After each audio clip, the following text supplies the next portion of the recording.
Every summer, the same gardeners do the same thing. They walk out to their perennial beds in July, look at the flopping stems, the dried out soil, the weeds pushing through the mulch, and they go back inside and order something. A fertilizer, a sprinkler system, a bottle of something in a green cap that promises to fix whatever is visibly wrong. Next summer, they do it again. Same beds, same problems, same products, same result. Here is what nobody in the fertilizer industry or the garden center supply chain is going to tell you while you are standing at the shelf reading labels. The problem in your perennial garden is not a nutrient deficiency. It is not a watering insufficiency. It is not a pest outbreak that requires chemical intervention.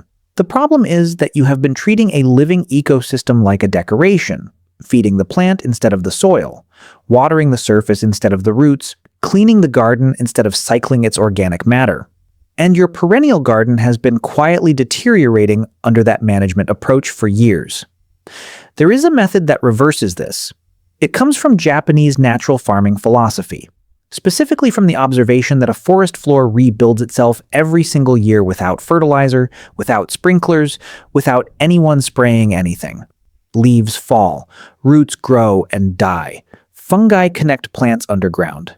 Insects break down organic matter. The soil gets richer every year because nothing is wasted and nothing is interrupted. Your perennial garden wants the same conditions. Today, I am going to show you exactly how to create them. Drop your US state or USDA zone in the comments right now. Every step on this list applies differently depending on your climate and what your soil is currently dealing with. I read every single one. Let's go. The foundational shift. Stop feeding the plant and start feeding the soil. Most American gardeners approach perennial nutrition backwards. They see a pale, struggling plant and they feed it. Nitrogen goes in. The plant responds with a flush of lush, dark green growth. It looks like success. It is not success. It is the plant being pushed into vegetative production at the expense of the flowering and root development that actually determine its long-term performance. Here is the biological reality most fertilizer labels never address. Most established perennials do not need heavy feeding. They need a soil environment where nutrients cycle slowly and consistently from organic matter breaking down above and around them, exactly the way nutrients move in a forest system. Excess nitrogen in a perennial bed produces exactly what it produces in a tomato garden. Soft, leggy growth that flops over, reduced flower production, and plants that become progressively more dependent on external feeding rather than less. The correct approach feeds the soil and lets the soil feed the plant on its own schedule. 3 inches of compost worked into the soil surface around every perennial clump once per year in late spring. Not fertilizer. Compost. The compost feeds soil biology, the bacteria, fungi, and organisms that process organic matter into the slow, steady, plant-available nutrition that perennials evolved to thrive on. 1 annual compost application replaces the entire fertilizer program for most established perennial beds and produces better long-term results than any synthetic feeding schedule. Stop buying fertilizer for your established perennials. Start buying or making compost. That single substitution is the first step of this method. Tell me in the comments right now, have you ever noticed your perennials becoming floppier and less productive over the years despite regular fertilizing? Drop your state and what you have been growing. I want to know how many people this is happening to right now. Step 1. Stop turning the soil. Every time you dig aggressively through a perennial bed, you destroy something invisible and irreplaceable. The fungal networks, mycorrhizal threads that connect plant roots underground, and facilitate nutrient and water sharing between plants. Take months to establish, and are severed instantly by a spade or tiller. The worm channels that allow deep water penetration collapse. The microbial communities in the top layer of soil are exposed, desiccated, and killed. In the forest system, this method is modeled on no one turns the soil. Ever. Organic matter is added from the top. Roots penetrate from below. The soil structure builds itself over time into something far more productive than any tilled bed achieves.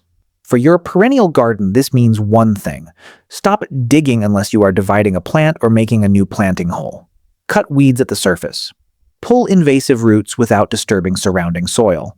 Add everything, compost, mulch, organic matter, from the top down.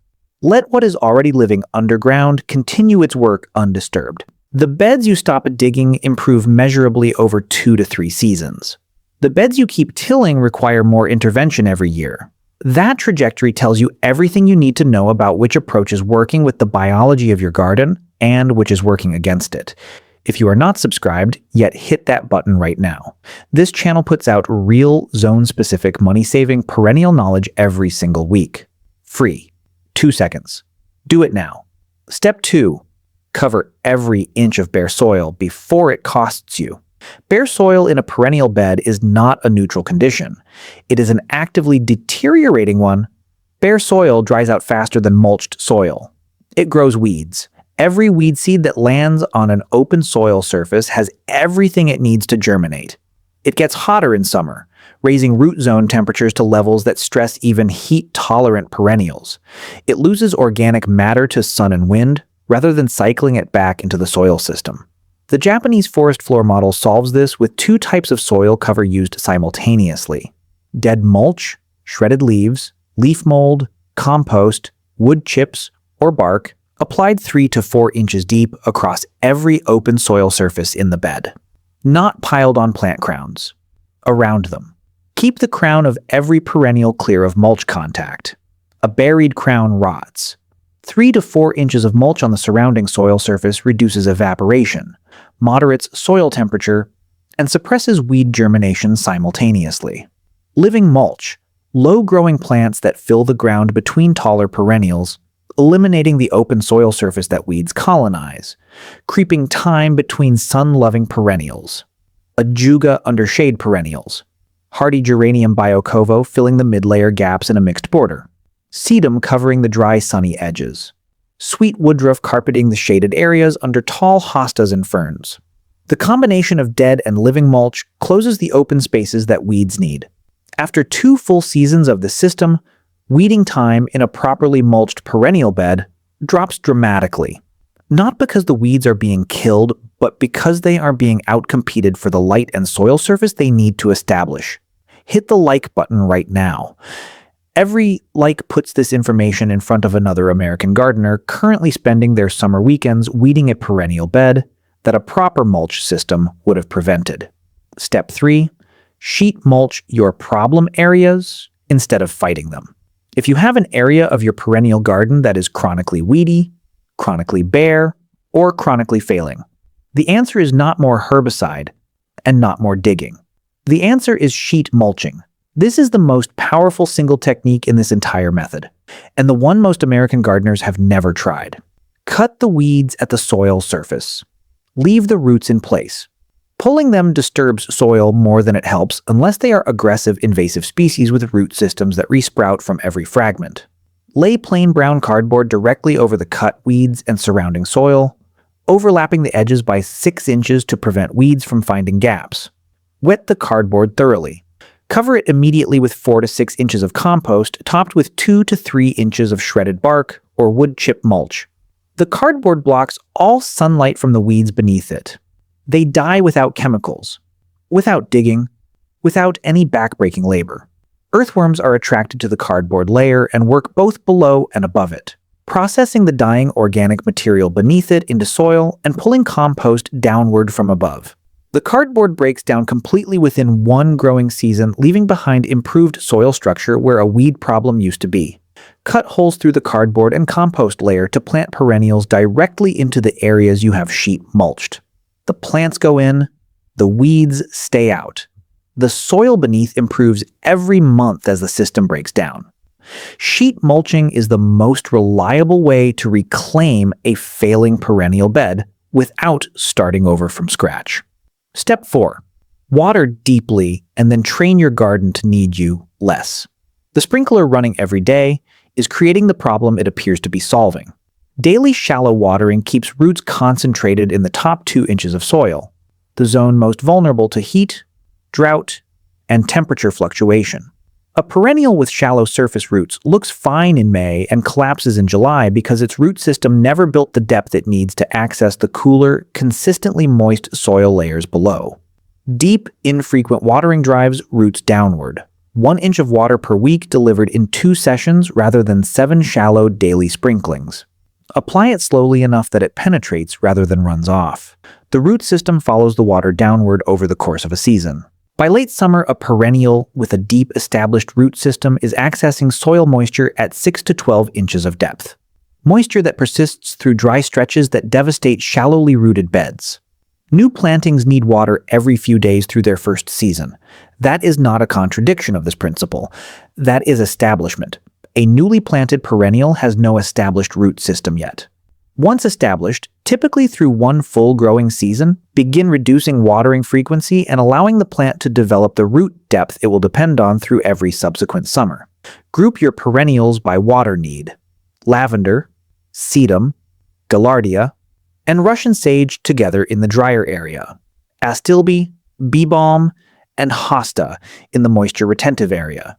Mixing drought-tolerant and moisture-loving plants in the same bed, and then watering for one or the other guarantees you are either drowning one group or desiccating the other. Hydrozoning, grouping plants by water requirement, is one of the simplest structural decisions you can make that improves every plant in the bed simultaneously. Step 5. Build a layered garden instead of a flat one. The weakest perennial beds in America share one structural characteristic. They are flat. One layer of flowering plants sticking out of mulch. Nothing above them, nothing below them, nothing filling the spaces between them. That single layer structure creates a garden that looks good for 3 weeks at peak bloom and unremarkable for the other 22 weeks of the growing season. The Japanese Satoyama landscape model, mixed managed spaces where human use and ecological function coexist, works through layering. Multiple heights, multiple functions, multiple seasonal contributions from different plants operating in the same space at different times. Apply this to your perennial bed by planting for rolls rather than just for flowers. Tall structural plants that provide vertical presence through the full season. Ornamental grasses, Joe Pye weed, Russian sage, Baptisia. Mid-height bloomers that carry the main seasonal color. Coneflower, black-eyed Susan, bee balm, salvia, phlox. Low ground cover plants that fill every open soil surface between the taller plants.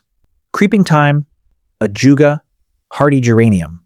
Spring bulbs planted between perennial crowns that provide early season color before the perennials emerge.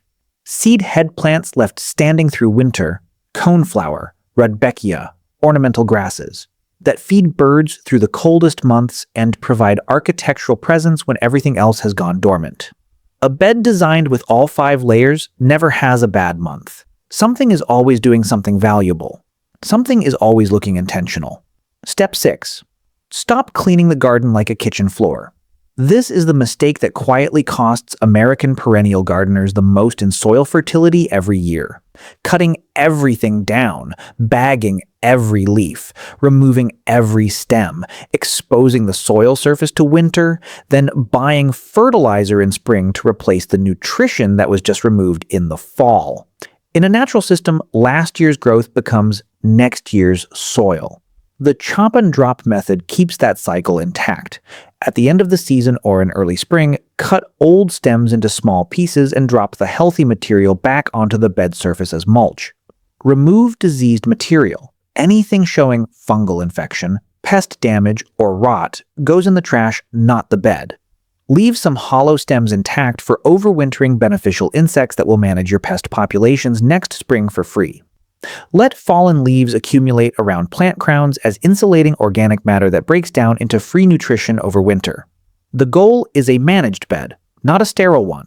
Remove disease, remove invasive weeds, but keep the organic matter cycling within the system where it belongs rather than bagging it for the curb where it does your garden no good. Here is the complete system in one place before you go. Stop turning the soil. Disturb only where you are planting something. Cover every bare soil surface with 3 to 4 inches of dead mulch and close the remaining gaps with living ground cover plants. Sheet mulch your most problematic areas with cardboard and compost rather than fighting weeds with chemicals or labor. Water deeply and infrequently, 1 inch per week in 2 sessions. And group plants by water need so your irrigation serves every plant rather than compromising half of them. Build 5 layers, tall structure, mid-height bloom, low ground cover, bulbs, and seed head plants. So something is always contributing to the bed across every month of the year. Feed the soil with compost once per year rather than feeding individual plants with synthetic fertilizer repeatedly. Stop removing healthy organic matter from the bed. Chop and drop. Let the garden feed itself. This system does not produce dramatic results in week 1. It produces measurable improvement by the end of season 1 and a fundamentally different garden by season 3. A garden that stays cooler through summer, that holds moisture longer between rain events, that produces fewer weeds with every passing year. That needs less from you. Less water, less fertilizer, less intervention, while it delivers more to you in return. That is the real promise of this method. Not a perfect garden overnight. A perennial garden that gets better every single year without anyone selling you anything to make it happen. Subscribe right now if you have not already. Hit the bell, drop 2 things in the comments before you go. What state or zone are you gardening in? And which of these 6 steps are you implementing first? I read every single comment. Your answers shape the next video directly. Stop pushing your garden harder. Start letting it become a system.